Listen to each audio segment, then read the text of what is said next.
Assalomu alaykum. Sizni ushbu kursda ko'rib turganimdan xursandman. Biz darslarimizda quyidagi o'quv bo'limlarini ko'rib chiqamiz. Darsga umumiy kirish, qanday o'rganish kerak, xavfsizlik tushunchalariga kirish. Endi kursimizga umumiy kirish qilib olamiz. Ushbu o'quv bo'limi quyidagi o'quv maqsadlarini o'z ichiga oladi. Axborot xavfsizligi atrofidagi umumiy tushunchalarni tushunish, muvaffaqiyatli axborot xavfsizligi mutaxassisining o'ziga xos dunyoqarashini anglash. Axborot xavfsizligi uchun zarur bo'lgan bilimlarning 3 ta ustunini tushunish. Bu kurs axborot xavfsizligi sohasida faoliyatini endigina boshlagan mutaxassislar yoki ayrim mavzudagi bilimlarini yangilashni istaganlar uchun mo'ljallangan. Ushbu kursning maqsadi talabalarni uzoqroq safarga boshlash uchun zarur bo'lgan asosiy tushunchalarni o'rganishga yordam berishdir. Qiziqarli tomoni shundaki, axborot xavfsizligi sohasi o'ziga xos mustaqil soha sifatida shakllangan. Uni dasturiy ta'minot muhandisligi va tizim administratsiyasi ichidagi kichik yo'nalish hisoblanadi. Masalan, oddiy baglarni ham, xavfsizlikka oid xatoliklarni ham ishlab chiqaruvchi to'g'rilashi mumkin. Noto'g'ri sozlamalarni esa tizim administratorlari hal qiladi. Ammo xavfsizlikni ajratib turadigan jihatlar mavjud. Avvalo, xavfsizlik doimo yovuz niyatli va aqlli qarshi taraf bilan bog'liq. Xavfsizlik tushunchasining o'zi ham shundan kelib chiqadi. Ya'ni yomon niyatli shaxslar biz xohlamagan ishlarni qilishga urinishi mumkin. Ular kamchiliklarni topib, o'zlariga tegishli bo'lmagan ustunliklarga ega bo'lishga harakat qilishadi. Aqlli raqibga qarshi kurashish tabiiy yoki tasodifiy muammoga qaraganda butunlay boshqa yondashuv, intizom va dunyoqarashni talab qiladi. Biz hujumni simulyatsiya qilyapmizmi yoki uni himoyalamoqchimizmi? Har doim qarshi tarafning nuqtai nazarini va ehtimoliy harakatlarini hisobga olishimiz, ular nima qilish mumkinligini oldindan taxmin qilishimiz kerak bo'ladi. Xavfsizlikning yana bir jihati shundaki, u ko'pincha noaniqlik sharoitida fikrlashni talab qiladi. Masalan, hujumni simulyatsiya qilganimizda biz hech qachon nishon bo'lgan, tizim, mashina, tarmoq, tashkilot haqida hamma narsani bila olmaymiz. Aksincha, himoyachi sifatida ham bizni kutib turgan barcha hujum yo'llari yoki zaifliklaridan xabardor bo'la olmaymiz. Demak, aqlli raqib va noaniqlik muammolari xavfsizlikni o'rganish jarayonida muammolarni hal qilish usullarini ham o'rganishni talab qiladi.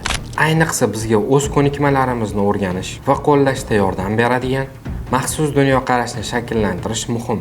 Bu yerda xavfsizlikni hujum tarafini o'rganishga alohida e'tibor qaratishimiz kerak. Kimdirda agar mutaxassisning asosiy maqsadi tarmoqni, tashkilotni yoki biznesni himoya qilish bo'lsa, faqat himoyaga mo'ljallangan bilimlarni o'rganishi mumkinmi degan savol tug'ilishi tabiiy. O'rta asrlardagi qirolni tasavvur qiling. Agar u dushmanida katta tosh uloqtiruvchi katapultalar borligini bilsa, qal'asini, devorlarini qalinroq qilishi mumkin. Agar dushman narvonlarga ega bo'lsa, askarlariga ularni devordan uloqtirib yuborish vositalarini berishi mumkin. Qirol qanchalik ko'p dushmani haqida bilsa va uning kabi fikr yuritsa, shunchalik yaxshi himoya qura oladi. Xuddi shunday axborot xavfsizligida ham biz hujumchi rolini o'zimizga olamiz. Bu orqali hujumchi qanday qilib kirish imkoniyatiga ega bo'lishi mumkin? Kirish imkoniyatini qo'lga kiritsa nima qila oladi? Eng yomon natija qanday bo'lishi mumkin? Kabi savollarga aniqroq javob topa olamiz. Axloqiy xakerlikni o'rganish albatta penetration tester bo'lishni istaganlar uchun muhim. Ammo himoyachilar, xavfsizlik operatorlari va Blue Team a'zolari ham hujum texnologiyalari va usullarini o'rganishda katta foyda ko'rishadi. Aksincha bo'lishi ham mumkin. Ko'pincha eng yaxshi pen tester va hakkerlar aynan tarmoqlarni himoya qilish, web ilovalarni qurish, tizimlarni boshqarishda katta tajribaga ega bo'lgan kishilar hisoblanadi. Xavfsizlik faqat texnologiya va kodni tushunish emas, balki o'z dunyoqarashingizni tushunish va raqibning dunyoqarashini ham tushunishdir. Bu yerda bir necha bor dunyoqarash so'zini ishlatdik. Biz dunyoqarashni shaxsiy nuqtai nazarimizni shakllantiruvchi ishonchlar to'plami sifatida qabul qilamiz. Masalan, keng tanilgan ikkita qarama-qarshi dunyoqarash mavjud.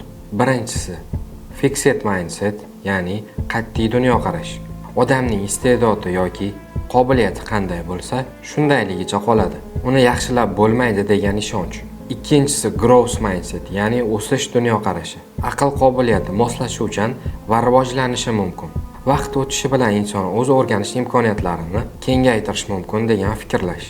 Tadqiqotlar shuni ko'rsatadiki, agar inson xatolardan so'ng tiklana olishiga ishonsa, u bunga haqiqatdan ham yaxshiroq qodir bo'ladi. Bu growth mindsetning muhim tomoni. Chunki xavfsizlikda Biz ko'plab xatolarga yo'l qo'yib, ulardan saboq olishimiz, doimiy o'rganish va qayta baholashimiz kerak bo'ladi. Yana juda muhim dunyoqarash bu security mindset, ya'ni xavfsizlik dunyoqarashi. Uni birinchi bo'lib xavfsizlik tadqiqotchisi Bruce Schneier ilgari surgan. Bu dunyoqarash yangi g'oya, mashina, tizim, tarmoq yoki narsani ko'rganimizda avtomatik ravishda unga qanday hujum qilish yoki himoya qilish mumkin degan savolni berishga undaydi. Shuningdek, eng muhim dunyoqarashlardan yana biri bu try harder, ya'ni ko'proq harakat qil dunyoqarashi. Buni keyinroq batafsil muhokama qilamiz. Ammo muvaffaqiyatsizlik paytida ikki xil dunyoqarashni ko'rib chiqamiz. Agar mening hujumim yoki himoyam muvaffaqiyatsizlikka uchrasa, bu mening hozirgi ko'nikmalarim, prosesslarim, sozlamalarim haqidagi haqiqatdir. Tizim haqida emas. Ikkinchisi, agar mening hujumim va himoyam muvaffaqiyatsiz bo'lsa, bu mening yangi narsani o'rganish, yondashuvimni o'zgartirish va boshqacha yo'l bilan urinib ko'rish imkonini beradi. Axloqiy xakerlikka kirishdan oldin egallashimiz kerak bo'lgan eng muhim bilimlar xavfsizlik bilan bevosita bog'liq emas. 3 ta keng qamrovli sohada bilimga ega bo'lish talabalarni bu kursda o'rganish jarayonida sezilarli darajada yordam beradi. Linux va Windows tizimlarida System Administration, ya'ni tizim boshqaruvi, networking, tarmoq, basic scripting, asosiy skript yozish bo'ladi. Ushbu o'quv yo'nalishida biz ushbu mavzularning eng asosiylarini o'rganamiz. Har birining o'zi alohida keng soha bo'lgani uchun faqat fundamental asoslar qamrab olinadi. Mavzular davomida siz uchun yangi bo'lgan termin va tushunchalarga alohida e'tibor bering. Ularda master bo'lish uchun qo'shimcha tadqiqotlar qilish, o'rganish va mashq qilish muhimdir. Shunchaki atamalarni o'zlashtirishdan tashqari, muntazam ravishda tadqiqot bilan shug'ullanish sizni noqulaylik bilan qulay bo'lishga o'rgatadi. Bu esa try harder falsafasining markazida turadi. Tadqiqot qilish odatini shakllantirish va tadqiqotchi sifatida o'z ko'nikmalaringizni rivojlantirish bu darslarni tugatgandan keyin ham uzoq vaqt foyda keltiradi. Shu maqsadda biz har bir mavzuda izohlar va qo'shimcha manbalarni ham berib o'tamiz.